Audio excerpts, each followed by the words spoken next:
सिपाजुला हांकर तांगबेदिनी लुआजी मुंबई संविधान हत्या दिवस हायकेबा साल पालायलेखा आकाश नायथतक पांदानी बिसिंगति 3 जुन तालनि 25 सालमारि स्रांसल दिपर जराव विश्रामकोन सचिन देबबर्मन स्मृति कम्युनिटी हल नग पालमा पांद फाइमानजाखा सिपाजुला हांकर परिषदनि सभापति हायकेबा चेयरमैन सुप्रिया दास दत्त मानजाखा बीजेपी खोकपां सुब्रत चक्रवर्ती खबई कास्को बिप्लव चक्रवर्ती तेतंग जुदा जुदा आदंग কালো দিবস মানে কি এখন সব কালো হয়ে গেছে চারদিকে?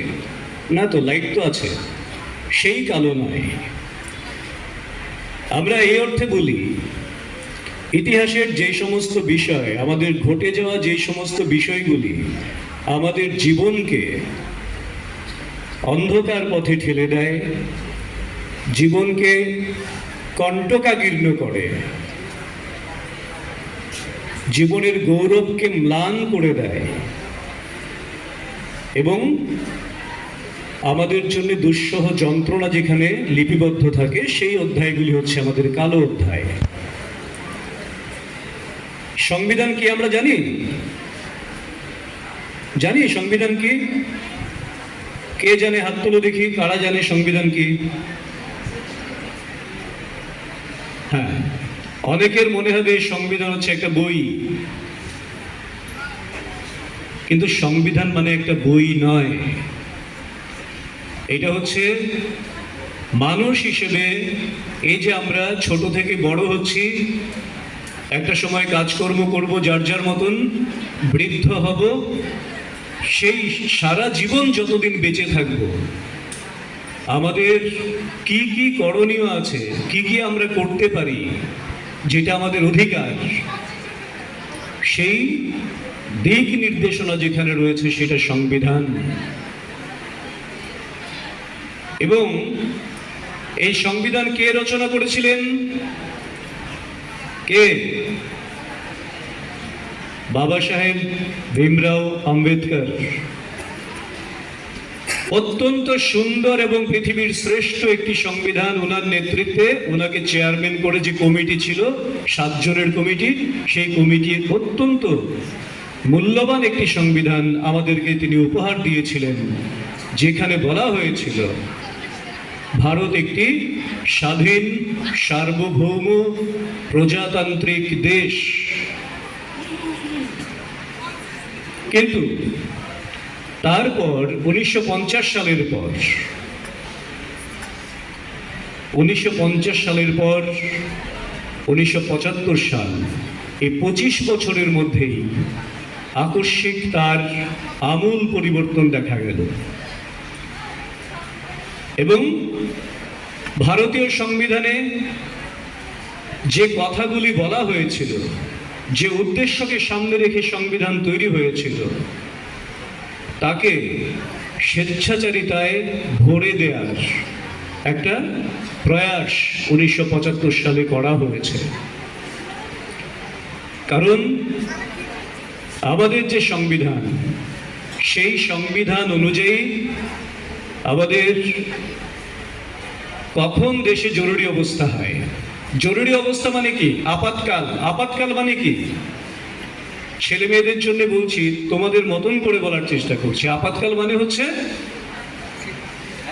অস্বাভাবিক একটা পরিস্থিতি তৈরি হয়ে যাওয়া, যেখানে আমরা আমাদের স্বাভাবিক কোনো কাজকর্ম করতে পারবো না, সবকিছুতে বিধিনিষেধ আরোপিত হয়ে যাওয়া, সেটা হচ্ছে আপাতকাল বা জরুরি অবস্থা। অধিকার খণ্ড করা হয়নি। যারা গণতন্ত্রের চতুর্থ স্তম্ভ, আমাদের সাংবাদিক জগৎ, মিডিয়া বন্ধুদের গলা টিপা হয়েছিল, যেটা আমরা শুনেছি। প্রত্যেকটা মানুষের, শুধু মিডিয়া বন্ধু নয়, যারা শিল্পী ছিল, গায়ক ছিল, তাদের কণ্ঠরোধ করা হয়েছিল। এটা সত্যি আমাদের ভারতবর্ষের ইতিহাসে একটা দুর্ভাগ্যতম অধ্যায়। আমরা যারা সোনাগরিক আছি এবং আমাদের এখানে ছাত্রছাত্রী যারা আছো, ভাই বোনদেরকে আমি বলবো, তোমরা বড় হয়ে আমাদের দেশের নাগরিক হবে, এই রাজ্যের নাগরিক হবে। এই গণতান্ত্রিক দেশে যেন এই ধরনের কালো দিন কখনো ফিরে না আসে, সেদিকে লক্ষ্য করা যায়।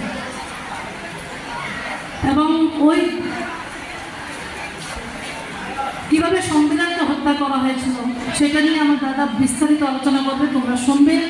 তোমাদের জানা উচিত, আজকে 50 বৎসর পূর্ণ হয়েছে কিন্তু তারপরেও অনেকে আমরা জানি না, আমাদের জানতে হবে যে এই ভারতবর্ষ সংবিধানকে মান্যতা দিয়ে এই ভারতবর্ষ এগিয়ে যাবে, চলবে। সংবিধান বিরোধী কখনো ভারতবর্ষ এগিয়ে যেতে পারে না। আমাদের সংবিধানকে সামনে রেখে এই ভারতবর্ষ এগিয়ে যাবে এবং আমাদের বর্তমান সরকার আমাদের এই সংবিধানকে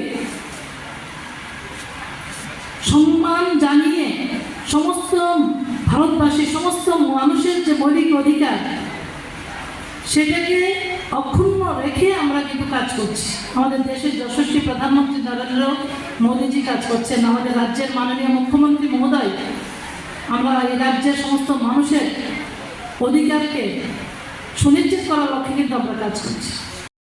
অনারেবল সভাধিপতি শ্রীমতী সুপ্রিয়া দাস দত্ত মহোদয়া, উপস্থিত আছেন শ্রী সুব্রত চক্রবর্তী মহোদয়, state level cultural advisory committee, উপস্থিত আছেন শ্রী বিপ্লব চক্রবর্তী মহোদয়, সোশ্যাল অ্যাক্টিভিস্ট, উপস্থিত আছেন Shri Gautam Chowdhury, deputy collector, DM and collectors office, উপস্থিত আছেন শ্রী নান্তুদেব মহোদয়, বিডিও বিশালগড়, উপস্থিত আছেন নলছর পঞ্চায়েত সমিতির চেয়ারম্যান, উপস্থিত আছেন। Hello, my name is Dr. Neelam Ahmed and I am the Managing Trustee of the Dhanvantri Group of Institutions. Here, I would like to share with you our journey. I am a medical doctor who studied in MS Ramaiah Medical College. In 2003, my husband and I started the nursing colleges, the Dhanvantri Group. We started with nursing, but today we have several courses and programs: allied health sciences, pharmacy, management studies, paramedical. And the good news is that today we started our Dhanvantri Multi-Speciality Hospital. We have very good, experienced and well-trained faculty who take care of the students like their family members and are excellent in their teaching.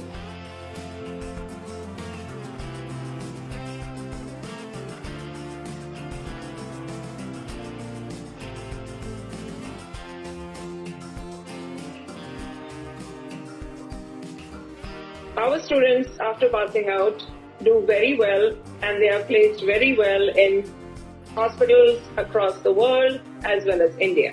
We have excellent teaching facilities for our students, including full-fledged labs. We have all affiliations and approvals from the government. Our campus is easy to access as it is at a walkable distance from the Chikpanawar railway station.